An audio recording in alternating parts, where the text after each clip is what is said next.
Shalom Aleichem, and welcome back. In this week's Parsha, Moshe Rabbeinu describes how he repeatedly davened to Hashem to enter the land of Eretz Yisrael, and his prayers, his tefillos, were not accepted. So the Rebbe makes a number of interesting points. One point is a point regarding Avos Yisrael, and that is, the Rebbe assumes that since Hashem already designated that Yeshua will take the place of Moshe to lead Bnei Yisrael into Eretz Yisrael, therefore we have to say Moshe Rabbeinu wasn't davening to be the leading person to bring the Yid into Eretz Yisrael. He definitely would not want to harm Yeshua's role. So that's just an interesting point, which I found a point regarding having good midas.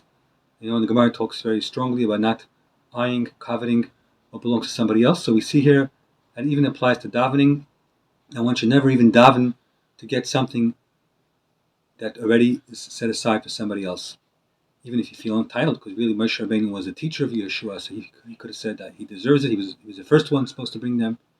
Once he knew it wasn't his job anymore, he definitely wouldn't have asked Hashem to take his place. Rather, he would have probably wanted to go in as a regular citizen. Another interesting point that I make is connecting Yeshua to the Geula. Why did Yeshua be the one who was chosen to bring the Yid into Eretz Yisrael? Because Yeshua represents the people. While Moshe Rabbeinu represents the level of a tzaddik, Yeshua represents what's called a tachton, or the level of Bnei Yisrael Zeyar Bali Tshuva, after the story of the Meraglim, of course. So that's the whole idea of Geula, because Geula is a gradual process of refining the world, and Yeshua represents this idea.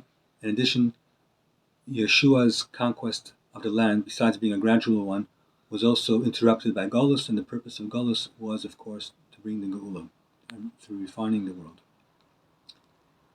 That makes another point, that although Moshe Rabbeinu's tefillos weren't answered at the time, Moshe Rabbeinu had to be remaining with the Bnei Yisrael who passed away in the desert.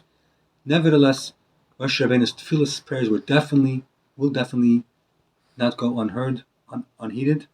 When Mashiach comes, Moshe Rabbeinu with his people, the Dayan Midbar, will come to Eretz Yisrael.